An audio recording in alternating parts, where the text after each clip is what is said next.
So, ladies and gentlemen, welcome to Cyber House Party. If you've just joined us, I am joined by Rory Innes, CEO of the Cyber Helpline. Welcome to the party. Thank you very much. Excited to be here.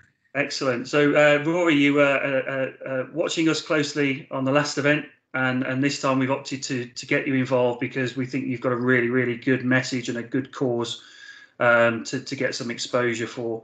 So, why don't you just tell us a little bit about the Cyber Helpline and why does it exist? Yeah, the Cyber Helpline exists because not enough is being done to support victims of cybercrime or people who just experience malicious behaviours online. Imagine you're just a member of the public, you don't really understand IT, you don't really understand security, and you fall victim to a cybercrime. What you really need is expert help to help you understand what's happened, to contain it, to recover. And that just doesn't really exist. And so the Cyber Helpline is a movement by the UK information security community to step in and fill that gap in support for victims. So we're taking experienced IT and IT security people, we're training them up on how to help individuals, so members of the public, and we are then connecting them in what we call an assisted self-help model. So empowering the user to help themselves through providing the right advice and guidance along the way. So really, we're a scale instant response service for the general public. Okay, and what kind of people do you help? You talk about general public, but typically, what do the victims look like? Are they is it a particular type of case? Is it a common thread of types of incidents that you deal with? Yeah, good question. So the easy answer is it's a real range. So we will help any individual who is 13 years or older. And we have young individuals that we help. We have people in their 80s and 90s that we help. But what we tend to find is that they are, first of all, people who've had an issue. So they've had an issue, they're looking for help, they come to us. We help with around 35 to 40 known types of issue. And then we'll just use our brains to solve anything new that we see. But it might be as simple as they've had their email hacked or they've received a phishing email. It might be they've been scammed while they've been buying something online, right through to the much more serious cases where they're being bullied, they're being stalked, they're being harassed. Maybe they're in a controlling, abusive relationship and they're trying to get some privacy. And so we find people in a range of different scenarios when they come to us. What's common amongst them all is that they just don't understand IT. They don't have the skill set to be able to respond. And that doesn't matter what age you are. We have older people who, just don't understand the technology, who've been scammed, and we help those people understand the basic concepts and what's happened and what can be done.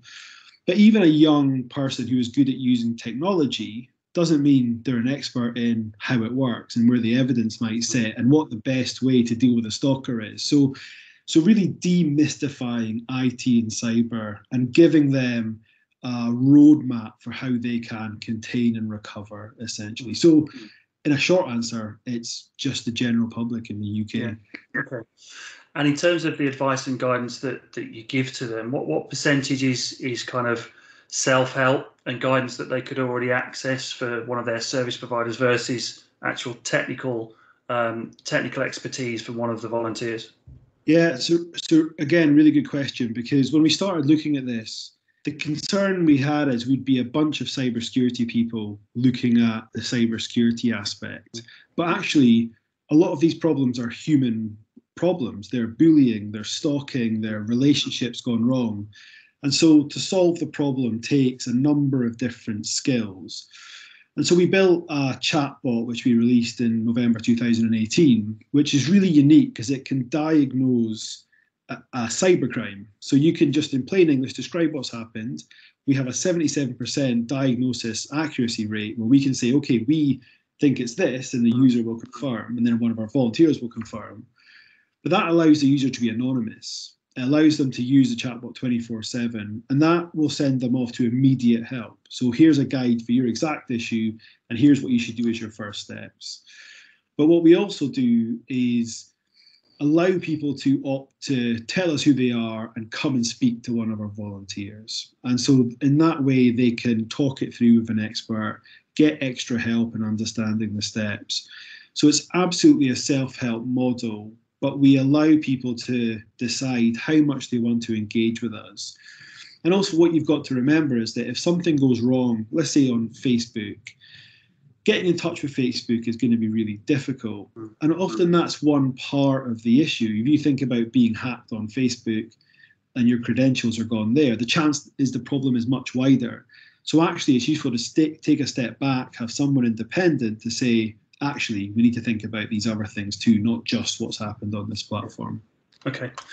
So back in March, obviously the world changed drastically, and more than ever, I think we've moved online. You know, my mother now has an Asda shopping app that she would always kind of refuse to have, and you know, everybody now is interacting more digitally because we don't have that face-to-face contact. What kind of an impact has that had on the cyber helpline and the cases that you've seen coming in?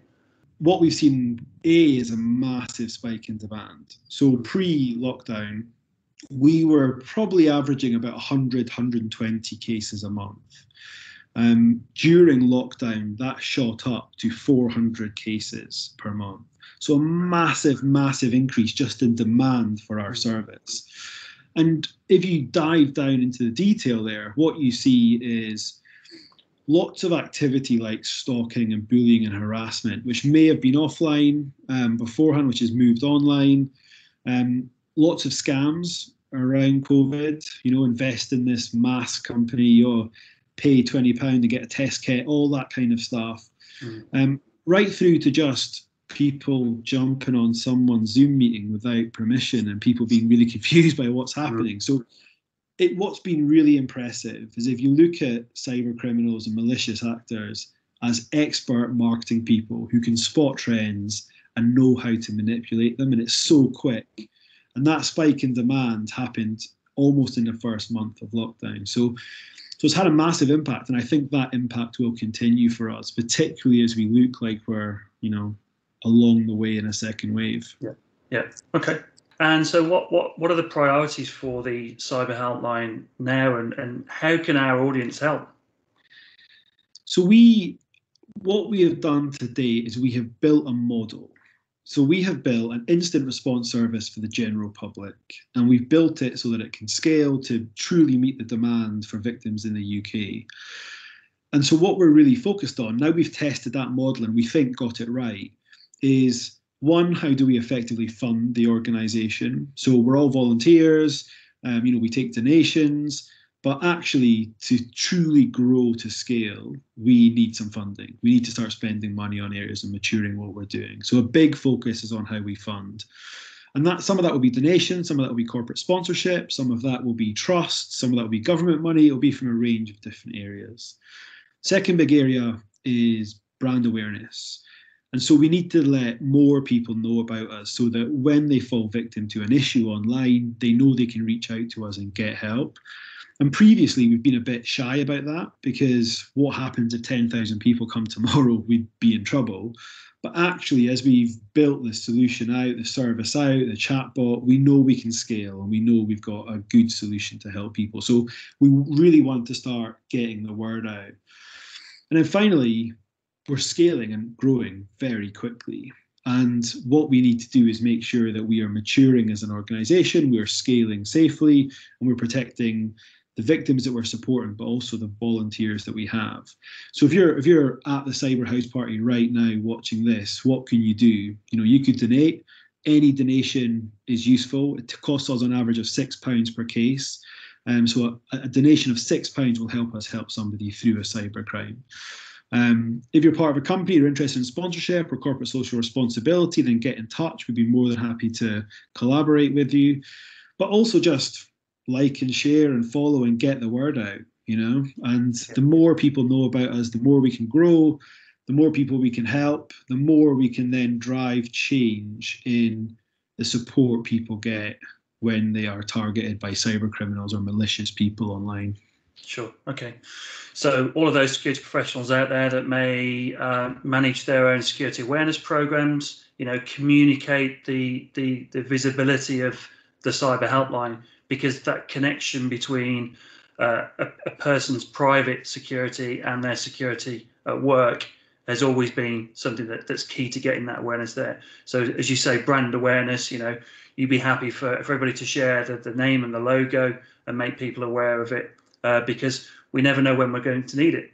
Yeah, exactly. And I think we're really good in security awareness campaigns saying, oh, here's what you should do to protect yourself. What we're terrible at is, what if it all goes horribly wrong? What should you do? And that's the bit where you need to plant the seed of where can they go for help to minimize the damage. But also the other thing we found is that the volunteers we have, being on the front line and helping victims of cybercrime really focuses the mind when you're in charge of personal data in an organization, because you see the impact of what happens if it gets out into the public domain. So it's a great experience for any professional in the cybersecurity industry to come in and help, volunteer, and just understand what are people facing, what are the challenges, and how can we help them, because it will have an impact on your corporate role as well. Absolutely. I mean, I remember that feeling whenever I lose a mobile phone. Right, it's protected, but you've just got that feeling in your gut that you feel really uncomfortable about. I can imagine, I can't imagine actually some of the frustrations and anxiety that some people go through when they are victims and they feel totally exposed. Yeah, and the impact, we so much think about the financial impact. What we don't think about is the mental health impact on people. Maybe there's a sensitive photo of them that's being threatened to share online. Maybe they're being stalked. The mental health impact, the confidence of people being online, and their ability just to live their lives and go about how they want to live online can completely change. And I think that is what we need to change. That's where we need to utilise the power of the UK information security workforce to help solve this problem. Okay, excellent. Well, Rory, thank you for your time. Guys, you've heard it there. The cyber helpline can help you. It can help your friends and your family as and when they need it. So get involved, get the awareness out there. Rory, thank you for your time, and I hope to speak to you again soon. Thank you. Enjoy the rest of the party. Cheers.